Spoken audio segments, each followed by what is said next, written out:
You're listening to The Artist Athlete, episode 113.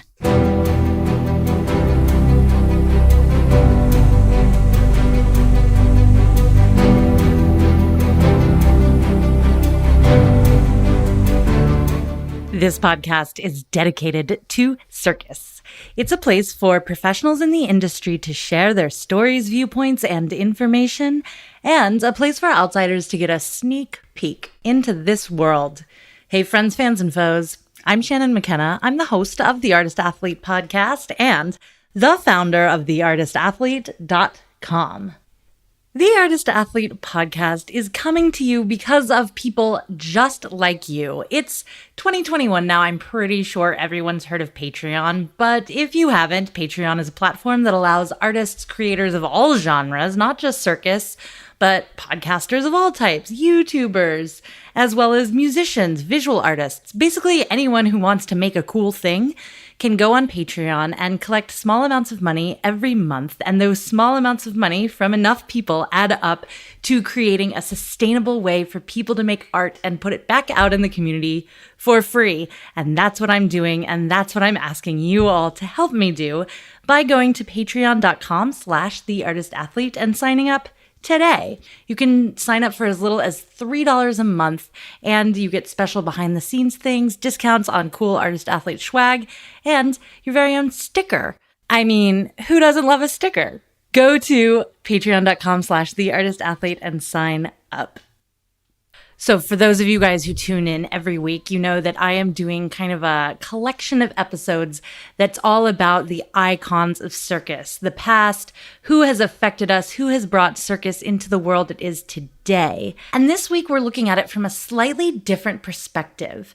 My guest today is a guy named Rodleigh Stevens. If you're an OG flying trapeze person, you've probably heard of him. If not, maybe not. But he is a fifth-generation circus artist.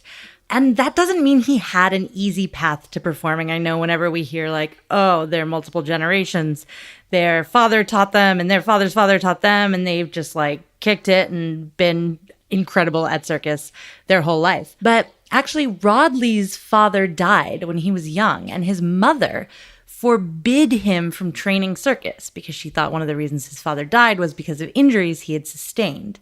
But Rodleigh was determined, and he was self-taught. He would go to a gym and practice without much leadership, and you'll hear why during the interview.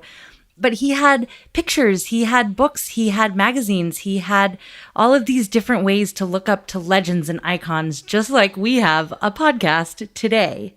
So after being self-taught, he performed for over 20 years as a flying trapeze flyer and catcher, a trampolinist, a hand balancer, a hand-to-hand bass, a duo trapeze bass, and a solo and duo bungee performer.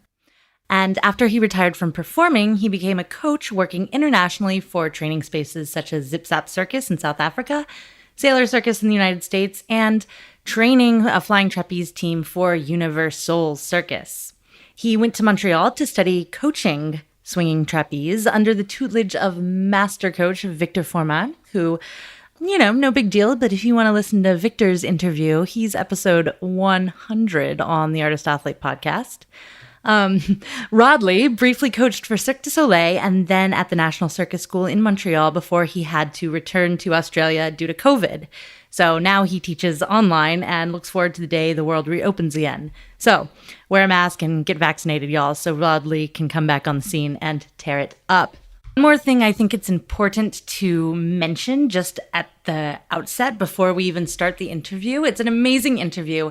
At one point, Rodleigh does mention that something that him and Victor Forbade have in common is that they're both romantically partnered with people who were previously their students. Now, I want to be very clear and walk a very delicate but I think important line, because I want to offer full respect to Victor and his partner Elena and Rodleigh and his partner Amanda. Shout out, they're both amazing couples, whatever.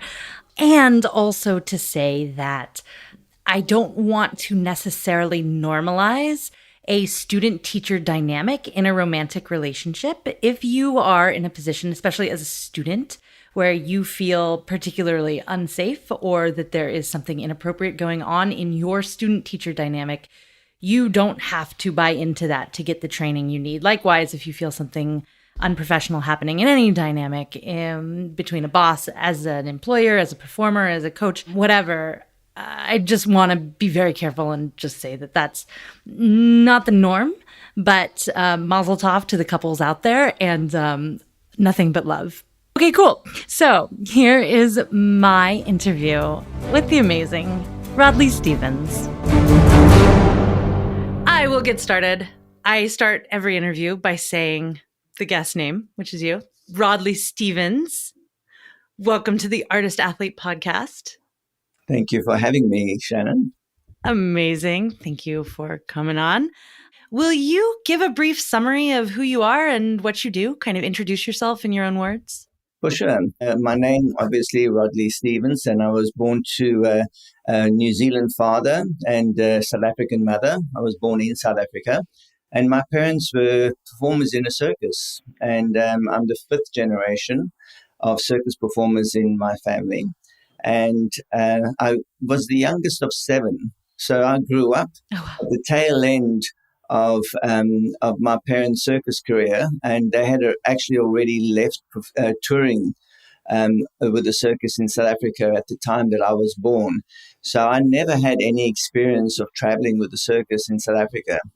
And my first real experience with circus was just looking at pictures that were stored in some cake tins, some old cake tins that my parents had, and I looked through these black and white pictures. What is a cake tin? What is that?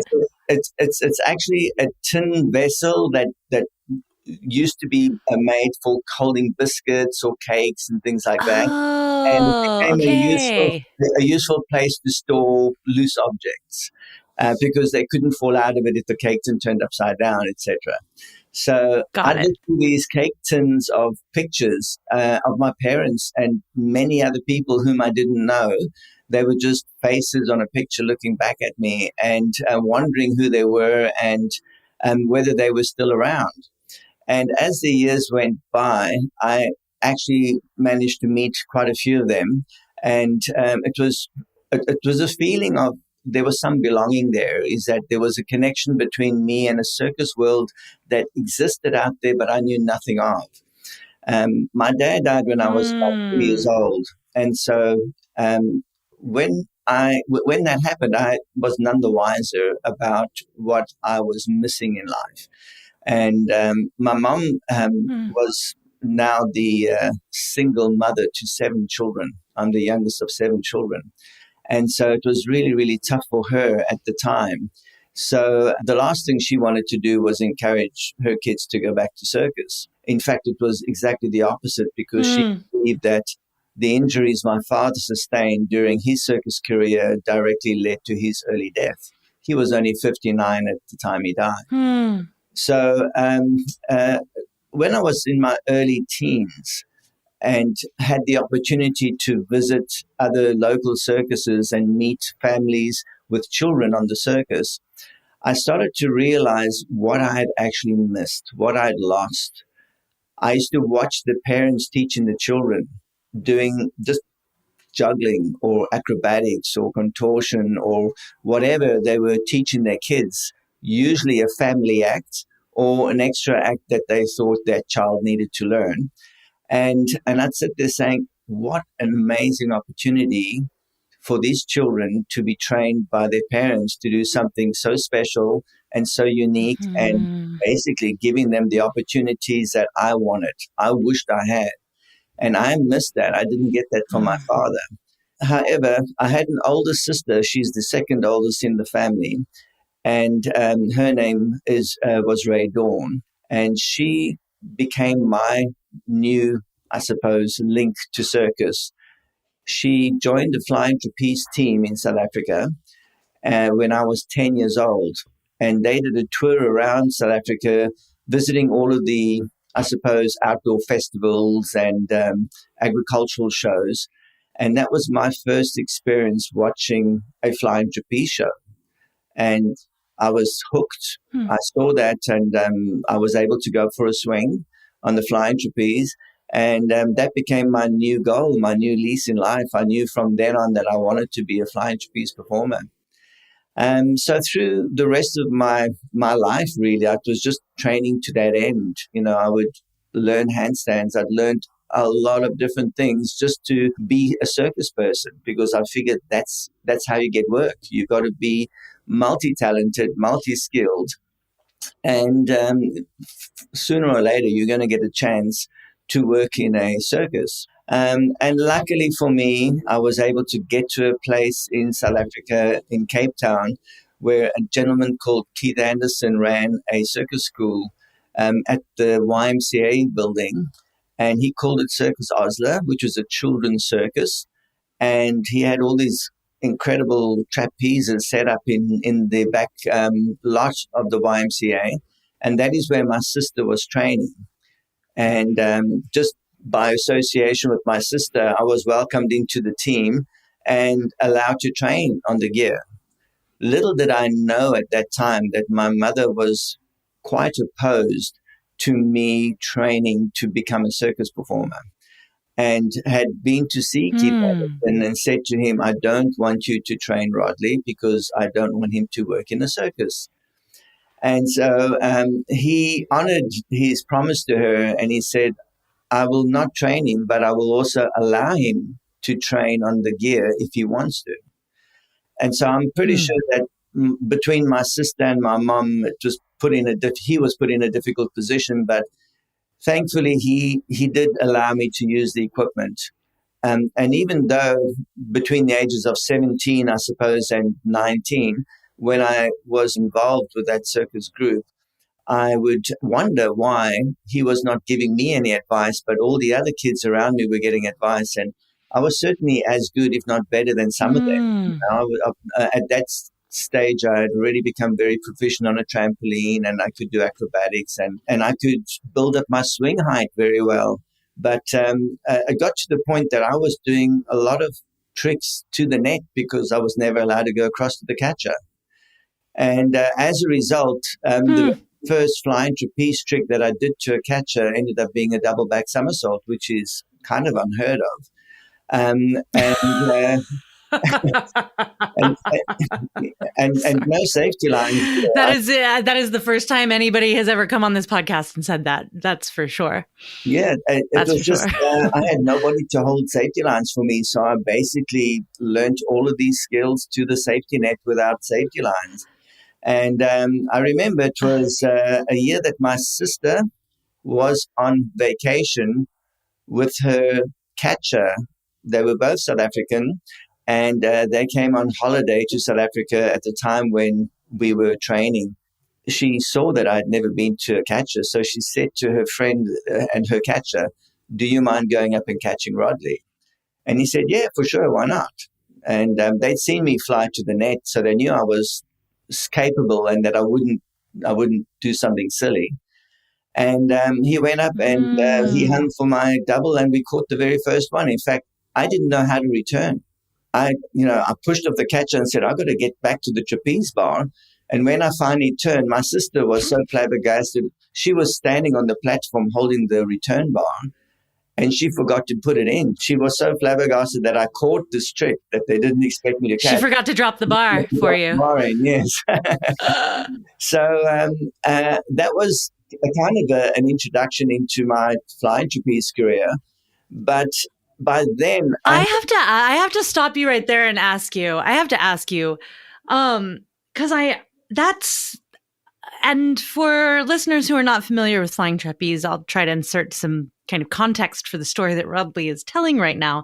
Hey guys, Shannon here with a little bit of flying trapeze context for you so you can really understand how truly crazy this story is. So, when Rodleigh is talking about going across the net to a catcher, he's talking about in flying trapeze, you're standing up on a pedestal. It's usually, 30 feet in the air, let's say.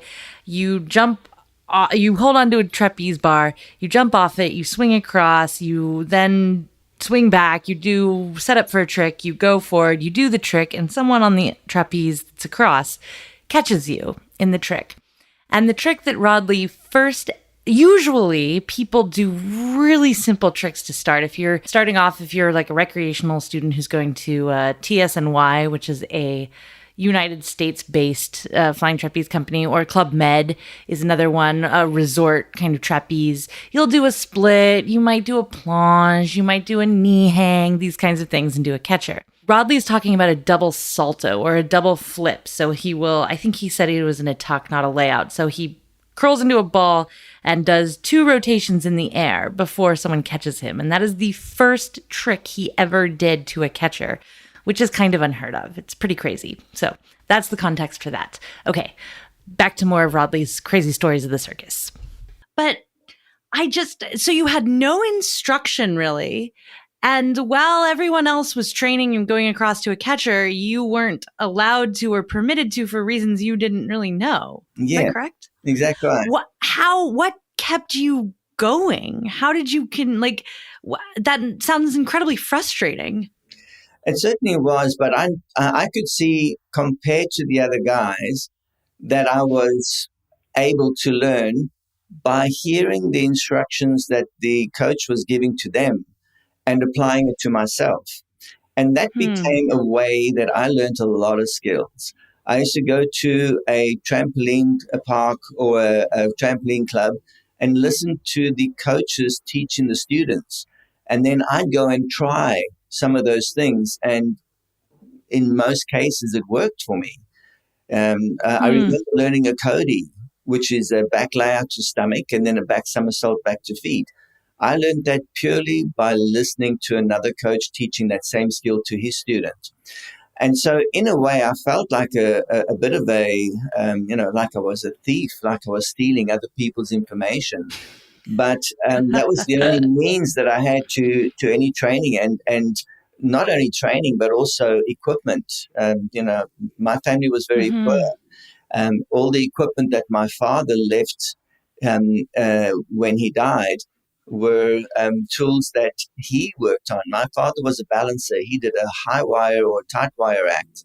And so there were balancing poles and chairs and that. He also did a roller bowler act. So there were cylinders and boards that we grew up with standing on at home. And then there was globes. My father was probably one of the best globe walkers in his time. He was one of the few people who ever went up and down stairs on a globe. And the globe was quite small compared to the large globes that you get today. And he was a rope spinner and a whip cracker. So we had whips at home and a lot of things that my mom thought was way too dangerous for a young boy to grow up with. So a lot of that equipment was dumped. She got rid of it. So I grew up without any of that influence and wondered for many years what performer I would have become had my father had a chance to train us. And whether or not I would have ended up having to do one of the acts that he did, because that is pretty much the tradition in circus, is that the kids take over the act from the parents. So me getting into flying trapeze was purely me taking over the act from my sister. My sister introduced me to flying trapeze, and that became my entry into circus performing. But all along as a child, I felt very self-motivated to train alone. I learned to do handstands on my own. Obviously, I learned the wrong way. And obviously, I've created many bad habits in my training. But through the years, as I became friendly with people that knew better, I would get the correct information from them. And now as a coach, I look back at all of those experiences and say, I know exactly what mistakes students are going to make because I've probably made them myself. But I also know how to repair them. I also know the correct way of doing it. And in most cases, I can guide them past those pitfalls and guide them the easiest and safest way to learn a skill rather than make the mistakes that I made. So now as I get to the end, to the other side of the career where instead of being the student, I'm now the coach. In between that was many, many years of experience of traveling the world with different circus companies and meeting the most incredible and generous circus performers and getting information from them. I suppose you could say, a sponge for information. I'd literally sit for hours in the tent at backstage, chatting to parents as they taught their children, listening to the things that they were teaching, not because I wanted to become a coach one day. In fact, I couldn't even think that far ahead, but purely because I wanted to know for myself. I remember sitting in the back of a tent in Italy, watching the Sabio family learning to do free balancing headstands with their father. I tried it as well. I became part of their family. I just went up and did headstands and learned how to do a freestanding headstand as a result of my interest and their generosity to teach a complete stranger something that was probably called a family heirloom or a family skill. So, and many times I find myself in a position where other people would be really open to just giving me that information. I think they saw that I wanted to learn, I wanted to know, and most cases I wanted to try, and nothing was too dangerous or trivial for me to try. But one of the things that I should have been trained at, and one of the things that only came to me much later, was the benefit of flexibility. And so as a young boy, those are probably the worst things to try to teach a young guy is to stretch, to do middle splits and front splits and back arches and things like that, and get a bigger range of movement. And I didn't do that until too late in my career. And when I learned to do handstands, I learned the old traditional style of a bent arm press to handstand, which requires a lot more strength because I wasn't flexible enough to do the current and standard press to handstand. I was certainly strong enough to do a press to handstand. I just didn't know how to, and I didn't have the flexibility to do that. So it was years and years that it took me from doing it the wrong way before I actually figured out and found out how to do it the correct way. Another benefit that I had was that I absolutely loved everything acrobatics. So I became a member of a gymnastics community in America, thanks to another sister of mine who was just 16 months older than me, and she was studying to be a physical education instructor in America. And they got all of these great gymnastics magazines and acrobatic magazines that would come through the school in their club members and pass them on to me. And so I'd get all of these, and very often they contained great tips as to how to do certain skills. And I remember there's a sports acrobatic booklet that came out where it literally taught you how to do acrobatics from scratch. And I studied these profusely. I knew them almost word for word, page for page, picture for picture. What angle to put your hand in, where to put your elbows, where to put your chest, and how to stand as a base and how to fly as a flyer. And between the ages of 14 and I'd say 16, at the school that I was attending, a coach came over from the United States that used to do all of these trio sports acrobatic type work. And I became the top person in a men's trio routine. But it was kind of a statue type act. Everything was very still and controlled. No acrobatics, just pressing handstands on different pyramid shapes. I became really confident of my ability to be able to press into a handstand up high on things and not fall down, obviously. So at that time, I was very attracted to pictures that I had found in different magazines of men doing the same types of balances on the top of skyscrapers in New York City. It just amazed me that they were that confident and that courageous to go up there that high and do something that I knew how to do. And I figured that had to be another avenue of expression. And so I started doing handstands on high buildings. I climbed up on my house and went up onto my chimney and did my first press to handstand up high. And I said, hey, this is really cool. I can do this and I'm not going to die. And so it became an expression of self-confidence, I suppose, that I would go up onto these high places and get literally right on the edge of the top of a building and do a one-hand stand because I know that I could. And I suppose, on the other hand, it was a test of self-confidence and ability to make sure that I did not fall. Yes. Of course, looking back on that, I was crazy, and I would never, I honestly never encourage anybody to do that nowadays. It's just silly. But it just became, I suppose, a pathway for me to prove to myself that I was as good as those people in those pictures that I was watching, I suppose, in a way, mentoring. And it became, I'd say, as far as my life was concerned, it was really a reflection of videos that I watched, pictures that I saw, is that since I never had that coach or those people that became that lifeline to me, that I had to create it by replicating somebody else's. And I was lucky, really lucky, to have access to a lot of videos at that time of really great flying trapeze performers like the Guyanas.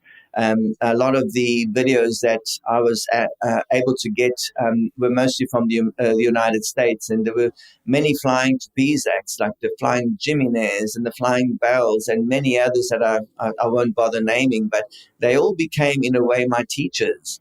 And it became really an amazing event for me when I met those people in real life. And I'd say to them, I don't think you realize what an impact you've had on my life, because I was able to watch you as a kid, not being able to have a teacher to teach me. I said, you actually taught me, because I looked at the way you did your swing on the flying trapeze and I tried to copy that because it looked like the best swing in the world. And so, if somebody came to me and said that to me, they'd be my friend for life, and I'd be generous and give them all the information I can. And so it became the same thing. I met Miguel Vasquez when he was on tour with the Ringling Show, and I was on tour with the Red Unit. And halfway through my contract, we were at the same winter quarters in Venice, in Florida. And I met him and I said to him, Miguel, I've got to tell you that I've been doing flying trapeze for a few years now. I think you're the best flyer in the world. And I want to thank you for being such an amazing, I suppose, lighthouse in flying trapeze, giving people the idea that more can be done, and that that we haven't just stagnated into the same old tricks being done over and over again. I said, you've just opened up my mind to a whole different new genre of tricks, doing twisting triples and quadruples and stuff like that. I said, how do you do it? And he was so generous to me, and he's such a lovely person. And quite often you find with people of greatness is that they have that humble attitude of, I'm just a regular guy doing things that I love to do. And I was too. I was just a regular guy doing things that I was completely passionate about doing. It was just really amazing to hear the advice from these wonderful people.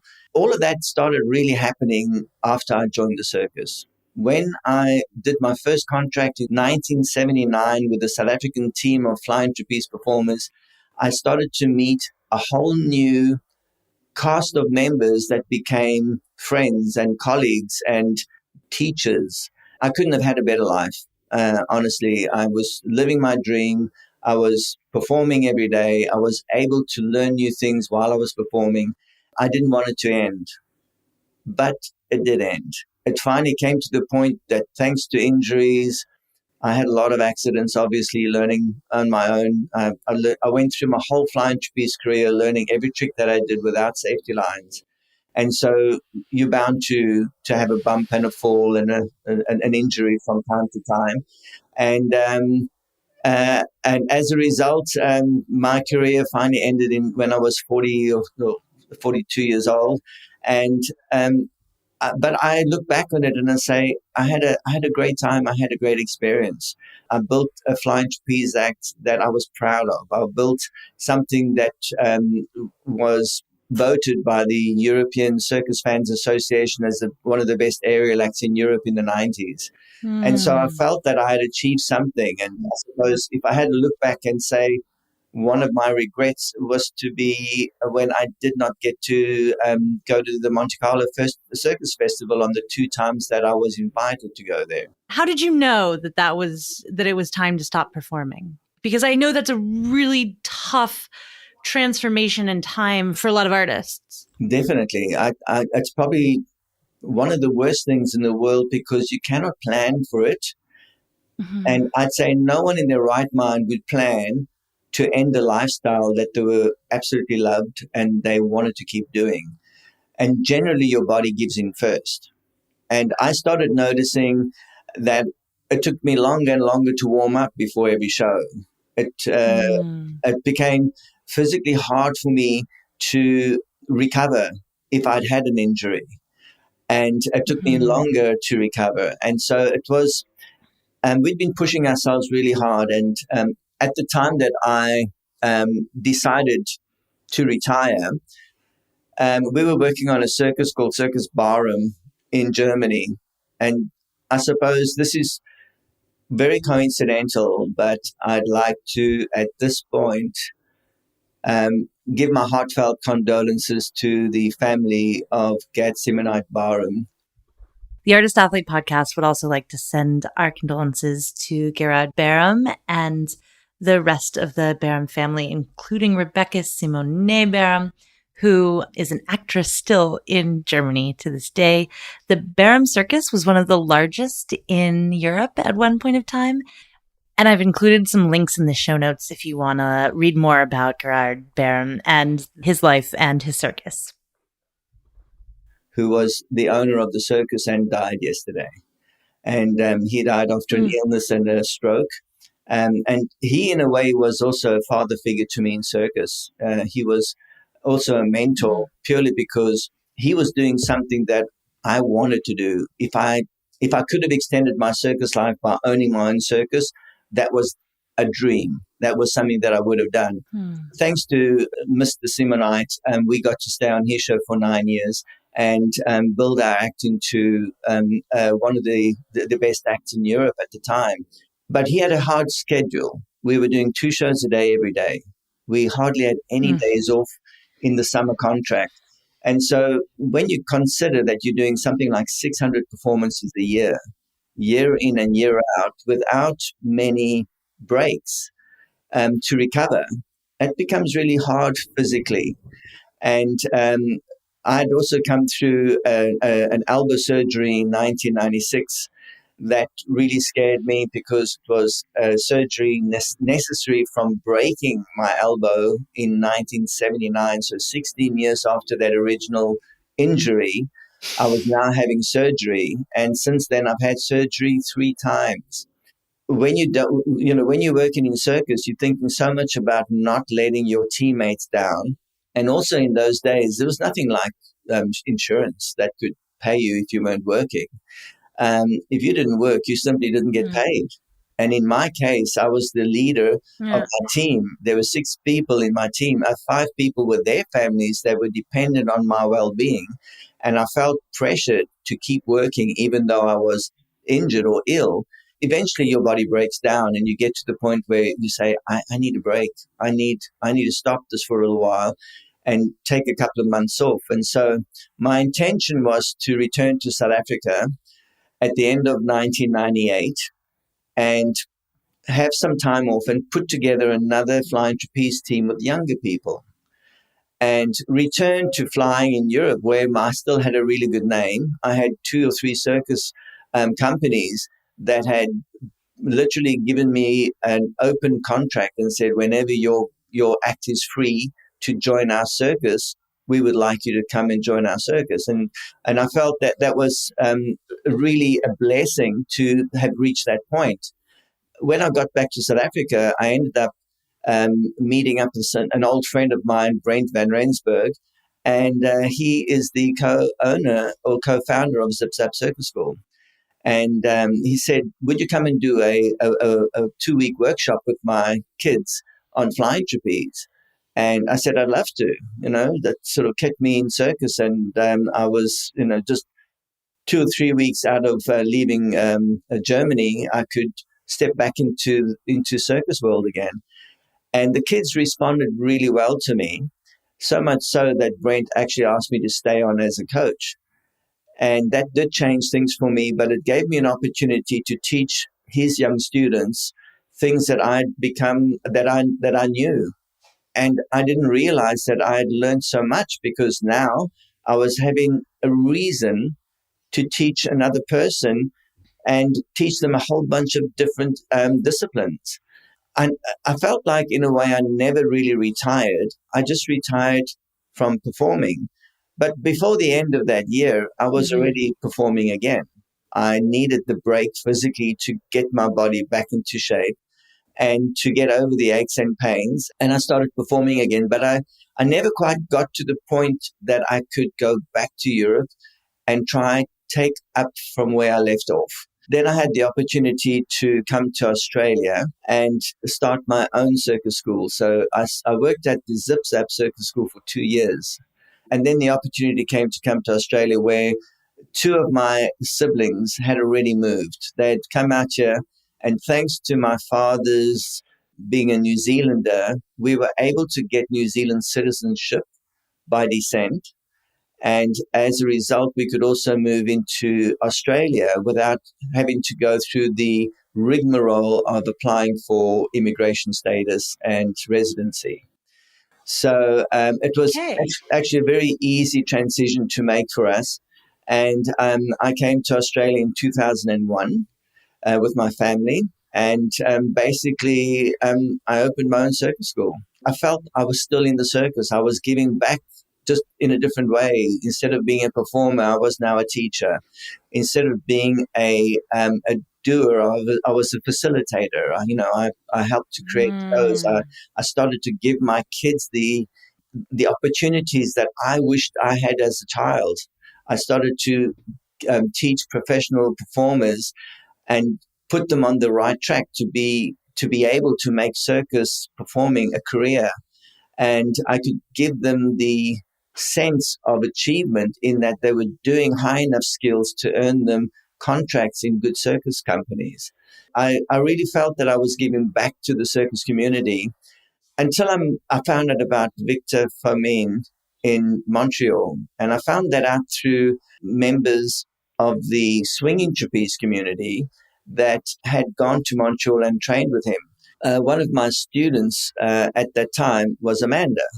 We got to a point where she felt she wanted to get other training from other coaches. Thanks to her meeting other people like Ruby Rowat and a few other people that had trained with Victor, she found out about him and made some research and wanted to go and train with him in Montreal. And she ended up doing this. She ended up going to Montreal for 3 months and training with Victor in 2009. And I actually joined her there and met Victor and compared notes. I had already worked out how to do a lot of things on swing and trapeze as a coach, and I'd been coaching probably about 12 students by then on the swing and trapeze. And I wanted to see if the technique that I was teaching them was correct and accurate. And I was very pleased to find out when I spoke to Victor that I was able to teach the students, at least give them the correct basic training so that by the time they went to his studio, it was much easier for him to teach them and he wasn't having to repair bad habits that they had learned along the way. And so that was my first meeting with Victor. And then through the years, I got to see him a few more times until more recently in 2017, when I went to Montreal and I asked him to mentor me. I mean, I was already, 59 at the time. I've always been ready to learn something. But that was the first time I felt that I could have a coach, that I actually had a coach that took an interest in me as a student. It was kind of fulfilling in one way, is that I was finally getting the training I wished I always had as a child. So thanks to Victor, I enrolled in the course as Formation de Formateur at École Nationale de Cirque. And they immediately took me into their professional coaches course. And I spent literally 3 years standing next to Victor, watching him teach swing and trapeze and cloud swing and straps. And they became all of my specialities in order to get the most out of him, because I believe that he's probably one of the few coaches that can work things out in a biomechanical way it just felt to me that we were a great combination in sharing ideas. We had a lot of similarities in that he was just 6 months older than me. Another similarity is that we ended up marrying our students, and that we were just really passionate about creating new skills, and he was in a situation where he had the chance to experiment with his students, not in a bad way, but in a fantastic way. And I'd look at some of the acts that he created and say, that is something I would feel really safe and happy to do. I would feel really happy to be able to put a student up at a festival and have them win a medal of some sort, knowing that it was my knowledge and my guidance that helped them get there. And so, in a way, going to ENC with Victor helped me to solidify or consolidate my, I suppose, my ability, my confidence in my coaching ability, and knowing that I was actually teaching the students the right techniques and trying to help them avoid injuries and trying to give them the best opportunity they could to getting the next contract. And yes, even to get a contract with Cirque du Soleil. And thanks to Victor, I was introduced to the coaching team at Cirque du Soleil and was asked to do the safety line work for the aerial act that was going to join the Alegria, remounting of Alegria show in 2018. And so Victor couldn't do that safety line work anymore. And he was always their go-to person when it came to that type of work. Thankfully, he recommended me to do the job to them. And they took me on, and I had years and years of doing flying trapeze safety line work. So it was not unfamiliar to me to do that. And I'd also had years and years of catching ability to teach people how to make the catches and how to work from there. So I felt that I was a good candidate to be a positive and contributing member to those teams. The minute I got there, I think the other staff started to see in me something that I had. Boris Verkovsky was very keen on introducing me to other flying trapeze creators around the world that I also thought were amazing people, in order to create a really special act for Cirque du Soleil, using this specialized training that we had achieved and our specialized experience that we had achieved through our careers, and bringing it to Cirque and creating something really special. Unfortunately, COVID intervened. That hasn't happened yet. But nonetheless, it's, I suppose, at this point in my life, I look back through my career saying, if I had a chance to do it all again, I'd do it exactly the same way, but hopefully avoid some of those injuries that shortened my performing career and helped me deal better with the change that happened afterwards. Because obviously you're going to get depressed. Obviously you're going to go through all of these life changes that you don't know how to deal with. As a circus performer, you get a great deal of self-confidence, and then suddenly taking that away from you really wipes you out, and you feel that you're not worthy anymore, that you feel that you lose that confidence in yourself. It is a really hard decision to make as a performer to retire. Quite often, the decision is made for them by their bodies, and they say, "This is it. I've got to give my body a rest." But I'm talking about people that are, I suppose, born into circus, like I am. I just felt that there was no other choice for me. I was going to be a circus performer, whether I liked it or not. Strangely enough, only 3 members in my family of 7 actually did that. The other 4 siblings, they didn't have anything to do with circus, and it was quite okay for them, and it was okay for me.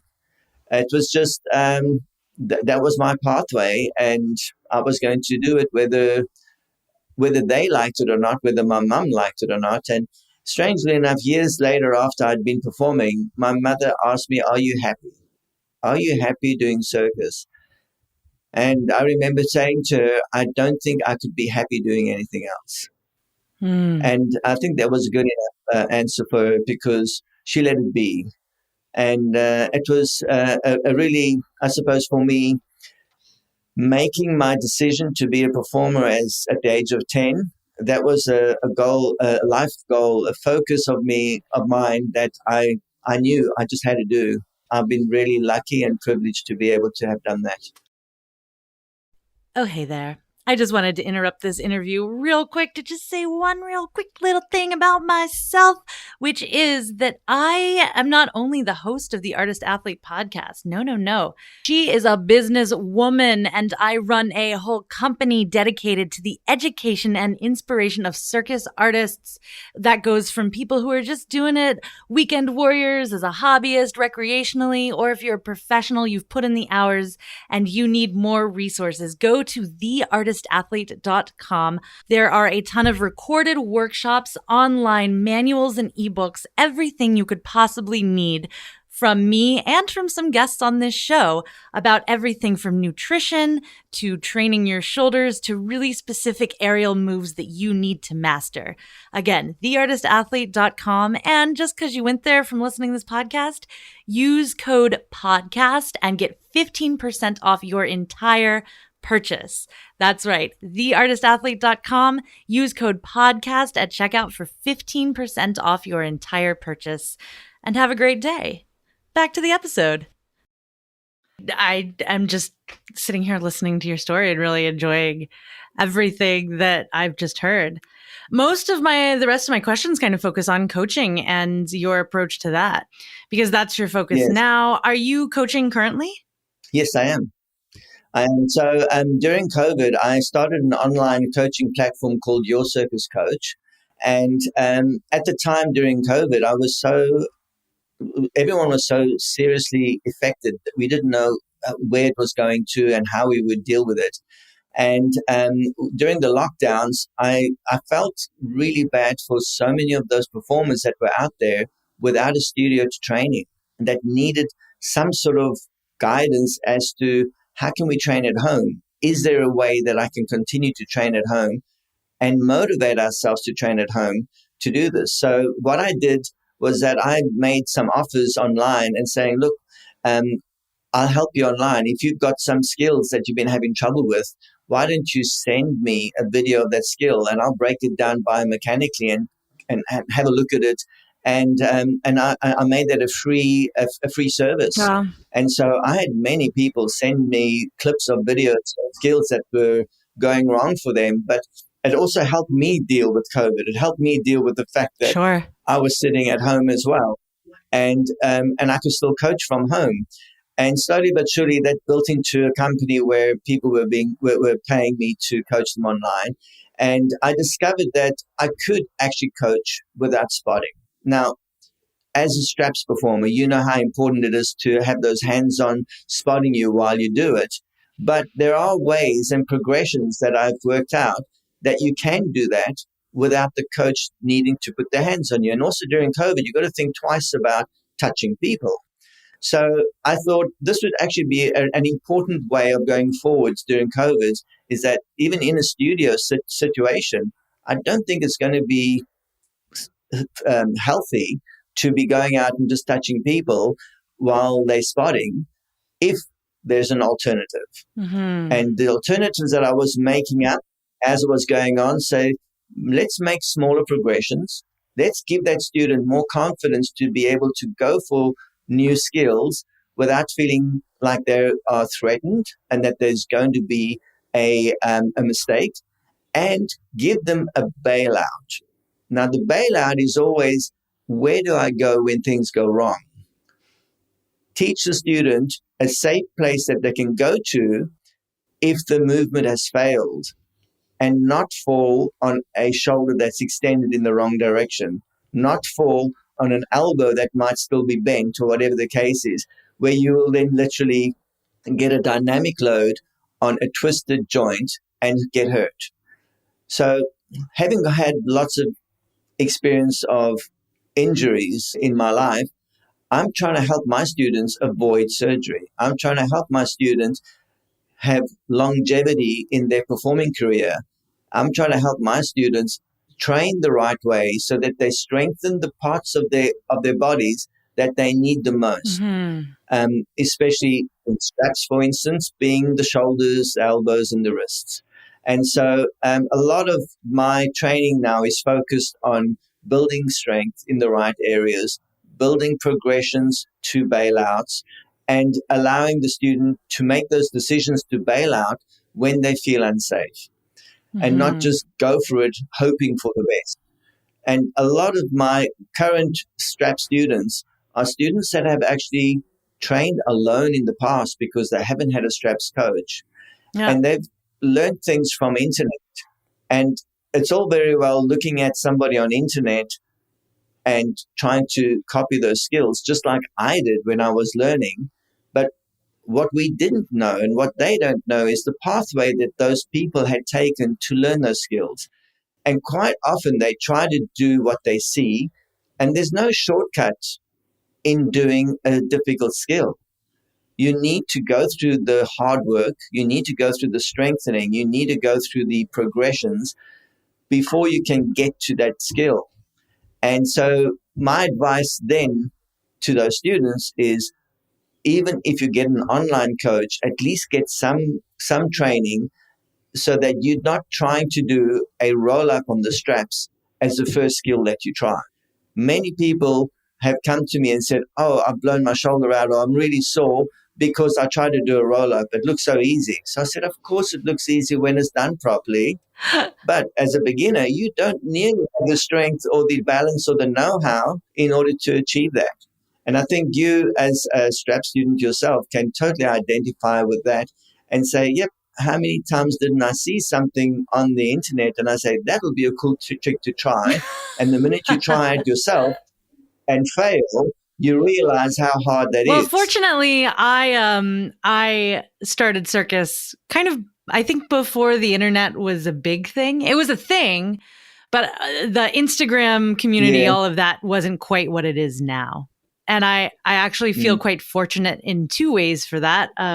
Firstly, because I didn't try a bunch of things that I didn't understand how to do yet. And secondly, because I think it would have been incredibly demoralizing to know how good people were out there. You know, like I had YouTube, I had some things, but I think the level and depth of my knowledge and now what I see out there would have been completely demoralizing at the age I was when I started circus. Yeah. Yeah, I think many students go through exactly that as well. A lot of students are quite, I'm going to use the word arrogant, but not in a negative way, but they're arrogant to say, I can work this out. I've got enough experience. I love that though. Yes. They will try to work it out.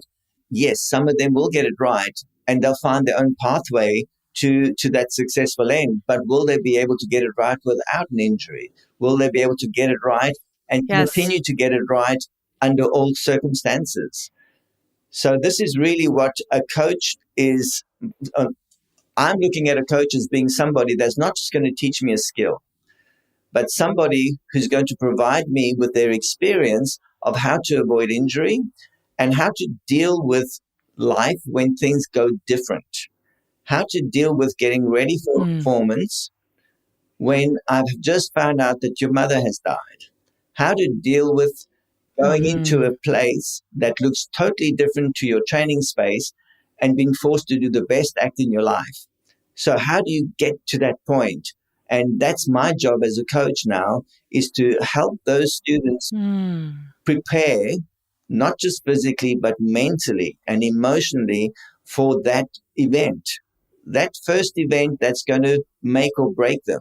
So often I hear about people that had gone out and did the first show and it failed. Something failed and they feel totally demoralized, lose all their self-confidence, and they just don't want to be up there in front of an audience watching them fail. And I'm saying we can avoid that, but that's also part of being a professional, is that sooner or later, you are going to do your worst act. Sooner or later, you are going to have that very embarrassing experience. And you've got to be able to bounce back from that because it's normal. It's okay. You know, I went through a time one day, it might have been just a complete, I can't even say it's a fluke because it's never happened to me before, where I went up and did my flying trapeze act and literally missed every single trick that I did for no good reason at all. And it's not like things were going bad. I just went up. It's almost like my mind was there, but my body wasn't, or the other way around. My body was there, but my mind wasn't. And it was such a shock to miss the skills that I never, ever missed. And we went throughout the whole act, even missing the easiest skill in my act was the passing leap at the end of the act. Traditionally, we finished the flying trapeze act with the passing leap. I missed that. And in my act, I said, if there's a miss, you don't repeat. I ended up having to repeat that just because I'd literally missed everything. And I went up and we finally caught the last passage. The audience's response to me finally catching, they must have realized that I was having a bad day. But they literally gave me a standing ovation for catching the easiest trick in my act because everything else up until then had failed. And I didn't know how to feel. I didn't know if I should be elated because they supported me so much. I definitely felt supported. Or if that was just pure sort of an applause because I was feeling so bad, just trying to make me feel a bit better. I don't know. But that never, ever happened again. But that could happen. I know what it feels like to fail miserably. I know what it feels like to be in a position where you wish you could just crawl into a hole and cover yourself and not have those audience eyes watching you while you fail. And so as performers, we're proud people, you know. We're honestly proud of our achievements, proud of the hard work we've put into doing those skills. The last thing you want to do is, having gone through all of that work, only to fail at the end of it because you were missing the most important information. You were missing the information of how do I deal with this when things change, when life changes. And so that's really, as an older coach, I'm calling myself older in that I've had a lot of experience. I'm in my early 60s. I can look back on those experiences that I've been through, and I do have a wealth of experience to share with my students. I do have all this information that I believe will make their lives easier. And I definitely wish that I had it when I was growing up. That's awesome. I mean, and terrible. I'm like cringing sitting here thinking about the idea of missing every single trick, because flying trapeze, I feel like it's like juggling, where it's very objective. You know, it's very obvious, like when you succeed and when you fail. There are other disciplines you can get away with a little bit of not being on your game, not being as accurate, but either you catch the trick or you don't catch the trick. So the idea of not catching every single one, yeah, and climbing back up that ladder. Yeah, that's called, by the way, that's called the climb of shame. The climb the of shame. It's where you're working back to the platform and having to repeat it again. And so, unlike juggling, where or very much like juggling, like you say, the mistake is obvious. But unlike juggling, it doesn't take a big mistake to create a massive failure. Your timing can be off a millisecond. You know, physically you can be off just a little bit. So I find flying trapeze is a very demanding act to learn. And not only that, is that you're working as a team. You're not just doing something on your own. And so you don't have to just deal with your own emotions on any given day, but you're also dealing with the emotions of your partners. And a good team understands that. A good team knows. I used to watch my catcher and I say, oh, his knees are sore. You know, I can see the way he's working. I'm going to try to fly light today. I'm going to try to absorb all of my weight so that it doesn't feel like he's catching a 75-kilogram person. And so I'd work that way. I try to absorb my own weight. Of course, in doing so, I have to be strong enough to do that as well. But also to be more accurate with the actual skill itself, with the biomechanics of the skill. You know, sometimes you get to the point where you become a little blasé about your ability, and you'll just chuck the trick knowing it's going to be there. I'm going to catch it. And so it's literally on a day like that when things started to fail for me. And it's a great wake-up call. It's a good wake-up call to say, You can't do this without focusing. You can't do this without concentrating and being in the moment 100%. I made friends with a Catholic priest.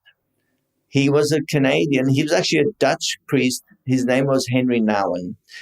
And he lived in a community of disabled people just north of Toronto in a place called Daybreak. And he was touring in Germany because one of the books that he had written was being translated into German. And he was at his publisher's place, and our circus happened to be playing in their town. And they decided to come and see the circus that night.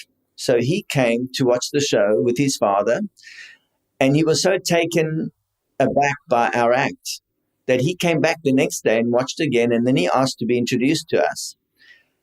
And one of the things that he told me about our act that he loved was the ability that we show in being able to focus and be in the moment 100%, because he could see how hard the act was. He could see that it required all of our ability to keep safe. The timings were so precise. The movements were so precise. Even landing in the net was so precise that we could not be distracted.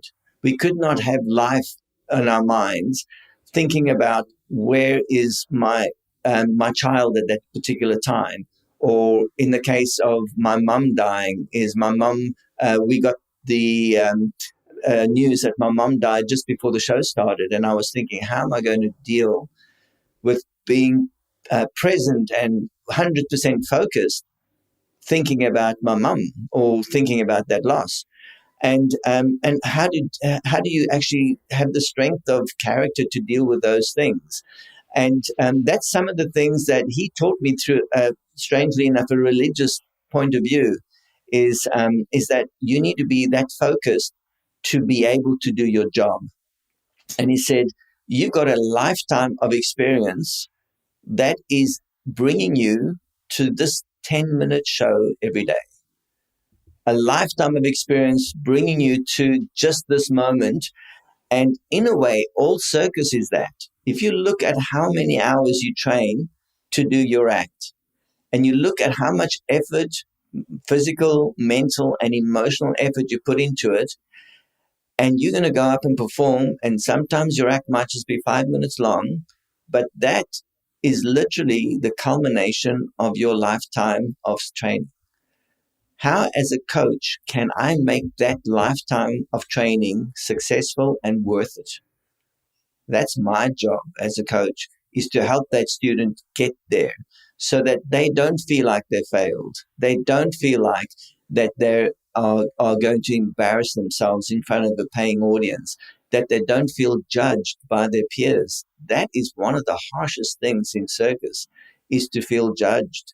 And as a student training in a common training space, especially in Montreal, I could see that all the time. I could see people doing straps training, one after the other at Victor Studio, and all of them looking at the mistakes of another person saying, oh, I hope that doesn't happen to me.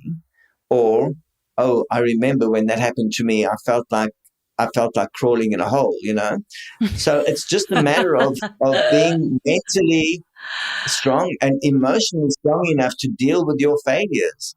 And I suppose, in a way, part of coaching is giving the student that ability, is to help deal with the failures. And we all know that training is 99% failure, isn't it?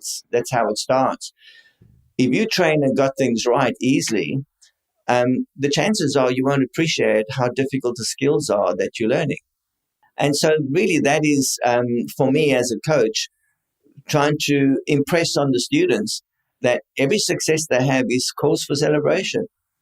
And I make them feel like that. I want them to feel that even this little skill, this little light that just went on, as a connection between why they couldn't do it 5 minutes ago to why they can do it now, that is cause for celebration, because they've just realized something that they're going to be able to remember the rest of their lives. Yeah. And so it's really important is to get those moments of success and impress on that student and say, you're getting it. This is right.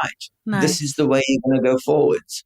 And for me as a coach, that is the time that I feel rewarded. That's my reward, is when those students get those, joining those dots together, getting their cloudiness focused on something that is real, and they say, yep, I can do this. It's not just a matter of kicking up and doing the thing in the right way. It's a matter of understanding why it works. Mm-hmm.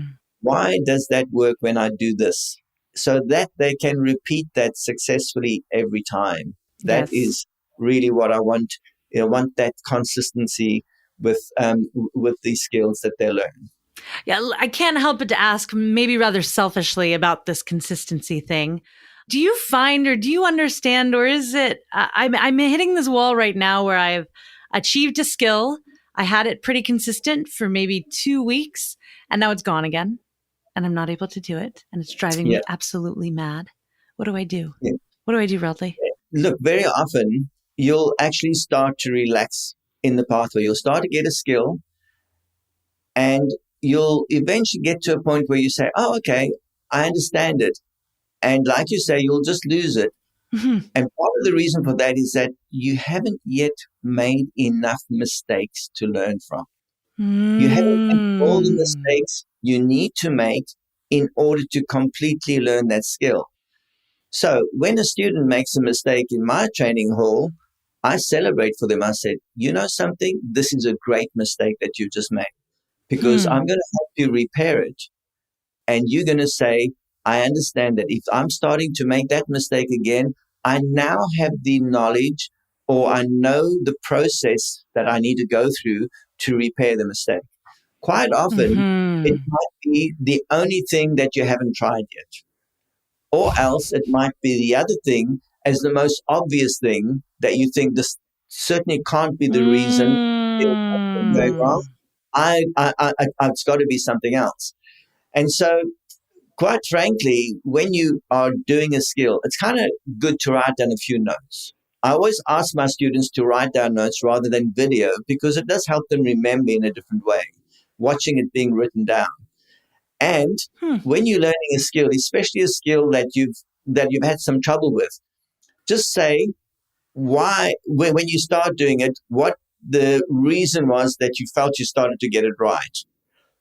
And slowly but surely, you'll start to create a little document of how the process worked for you. Everyone is different. And so the way you approach learning a skill will obviously be different to another person, because you're dealing with not only your physical difference to that other person, but the background that you are drawing from. You're drawing from a background of acrobatics that your body knows. You've got certain muscle patterns that your body knows how to make, and you're relying on those to get you through a skill. And sometimes those muscle patterns are not the right ones for that skill. You need to create new muscle patterns to get that skill right. They might be close, but they're not exact. Right. And so really you want to try to work that skill in smaller progressions and say, all right, let's try that and see at what point I fail. And make a note of that. And slowly but surely, that information, if you can't work it out yourself, you can take it to your coach and say, hey, coach, I'm having a problem here. And he might turn around and say to you, well, let's try this, or let's try that, let's try something else. Or he might even go back a few steps and say, the problem might not be at that point where you're failing. The problem has started a few steps before then. And you've got to then look at that and say, oh, actually, yeah, my timing at that point has changed. I've lost a little bit of momentum, and so I'm not getting the same lift when I kick. I'm not pushing my hand to my hip right at that moment. Or the other way around, I'm not pushing my hip to my hand at that moment. So there's a few different bits of information you can give a student, which literally will give them the same result, but they approach it from a different point of view. So when you say to a student, you need to push your hand here, like I've said, push your hand to your hip, think of pushing your hip to your hand instead. And that might give you a slightly different sensation in the skill, and it might activate the right muscle groups that have gone to sleep, that have become lazy. Because very often that happens. You start to do a skill, you start to understand it, and slowly but surely, some muscle groups will start switching off because you're not consciously telling them to work. And very often that's the case, is that you'll be doing a skill and it just becomes automatic. Like you put yourself in autopilot Yes. and you go through the motions and it works. Yes. And you stop focusing on why it works. And then suddenly you get a problem and it goes wrong and you say, what? How the hell did that happen? And then you can't find your pathway back again. And then if you've had the notes, you can refer to the notes and say, this is the That's pathway fabulous. that I took, and I need to focus more on that body tension, or on speeding up, or kicking faster, or using the other leg to kick more with. Quite often us straps is that, especially in the flag roll-ups, the second roll-up is done with the other leg. The other leg is the one that's driving you. That's got the power. That's going to get your hip up to the strap eventually.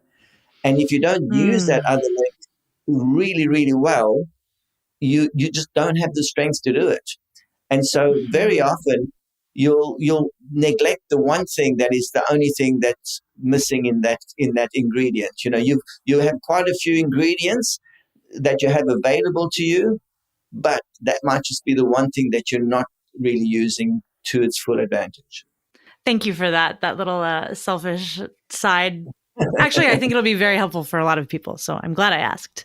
We're coming to the end of our time, and yes. I have a final thank you so much for this. This was a fabulous interview. I'm so excited for everybody to hear your story and your insights, and I just think that, like you said, like your experience is so invaluable, and I'm really glad we had this chat today.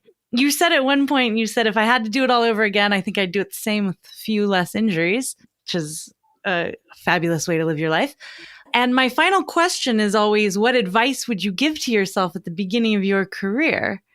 So I'm interested to hear from you, knowing that you would do it all over again. What advice would you give to yourself? Well, certainly as far as I suppose in a way I was a bit of a daredevil, and I did take unnecessary risks. And there were a couple of risks that I think I probably should not have taken. But on the other hand, I could not really change the circumstance in which I grew up and trained. I suppose, in a way, the advice I would give myself right now was to just be a little bit more open to failures of other people. I was really a strict and probably a very hard team owner on my team members, because I expected them to reach the same level and to want to reach the same level of achievement that I wanted to reach. I was very ambitious. I wanted to have the best flying trapeze act in the world. I wanted to be remembered as somebody that actually did something special and amazing. I wanted to be the guy that other people copied eventually. Because when I grew up, those are the people that I looked up to. I looked up to those people. I wanted to be that person. And maybe not to be so hard on other people because they were not that passionate about flying trapeze, or they were not that passionate about their circus work. And if anything, I would have probably wanted to spend a bit more time with people that I couldn't communicate with. There were a lot of Russian performers that I really looked up to, as they were in the 80s, as the Russian performers started to come to the West. They had the most amazing acts. I wanted to be a Russian. I wanted to be trained by them. I wanted to be that person. But I have to accept that I'm not that person. I have to accept that I didn't get that training. And I have to accept that I did the best with my life that I could have. Now, All I have to say is you did the best you could under the circumstances, and it's not because you didn't have a dad. So I cannot use that as an excuse. And that pretty much your own, in my case, your own reason for your success. And so that bit of self-motivation, you need to keep it focused even when you're older. Going back in my past, I did lack it at some times, but now as I'm getting older, I'm saying I need to just keep focused on the mistakes I made so that I can help the students that I'm teaching avoid those mistakes. Rodleigh Stevens, that's great advice. Thank you so much for coming on the podcast today. Super fun to interview you and hear your story. Pleasure, Shannon. Thank you for the invite, and certainly looking forward to getting back to Montreal eventually one day in the future and catching up with you all again. Absolutely. Yes. That was my interview with Rodleigh Stevens. Rodleigh, thank you so much for coming on the podcast today. It was an amazing interview to talk with a circus icon who had so many circus icons to look up to. And I think what was so cool about this interview was getting his perspective, not only as a performer, but as a coach. And a couple of things that he dropped that I thought were really cool. The first was when he was talking about this like really interesting specific kind of arrogance. And I'm using the word arrogance like in the best way I think I can possibly, because I do think that to really excel in circus, you do have to have this kind of like delusional idea about what you're able to do, because circus is about doing the impossible. And some of that does come from a bit of arrogance. I feel like I still have that arrogance, and that's kind of what made this podcast happen, to be honest. But the double-edged sword of that is you can really overestimate your abilities or underestimate how difficult something is. And so keep your arrogance in check by going to a good coach. Being self-taught is not it, guys. It's not the way to go. It's so much quicker, so much more efficient, so much safer to get a good coach who can push you to the level that you know you can get to because of that arrogance. I love Rodleigh said, coach is not just a person who teaches a skill. They provide strategies for preventing injury and working on performance. So if you are looking to get to a high level, a coach is not just like a technique vending machine, right? There's practical application behind this. There's ways to deal with performance. One of the stories he told about going on the flying trapeze and missing every single trick and saying, I loved this quote. This quote is going to go down in like the artist athlete, like podcast interview quotes, like on my wall. Rodleigh says, sooner or later, you're going to do your worst act. And I just love that so much. That just kind of humble offering to the universe of like, this is my worst act and I've done it and it's done. And that's something we all have to confront. And lastly, I asked Rodleigh a question kind of selfishly about troubleshooting my own training right now. I'm kind of stuck. Actually, at the time I gave this interview, I was more stuck than I am now. Thanks to Rodleigh's tips, I kind of got myself free and I'm back on track, which feels really good. But he gave me some advice to help if you're not advancing in a skill, some strategies or ways to approach it that might help you. And this is particularly if you're really close or if you've gotten it before, like if you know how to do it, if your brain understands it. Out of every 5, you maybe get 2 or 1, but you're like trying to figure it out. He says 3 things. You haven't made enough mistakes. So first of all, you don't know everything about the trick, everything that can go wrong. And that's why you're not having 100% success rate, is you're still making new and different mistakes. The second piece of advice he gave was to write down or take notes instead of videoing and watching. And this is the one that actually really helped me. For some reason, I'm a videoer. I like to video everything. But for a couple of weeks, I just kind of put the camera aside and just took notes and reflecting on those notes. And even in the moment, just kind of when I could get enough blood back into my hands to like write was really helpful. And then the third one, which I think I really like, he said, instead of understanding what you're doing wrong, right? Instead of trying to figure out where you're going wrong, what you shouldn't be doing, how you're messing up every time, highlight what you're doing right and try to do more of that, which seems so obvious, but so often, even as a coach, the idea of like, don't do this, don't pike your legs, don't arch your back, depending on the trick.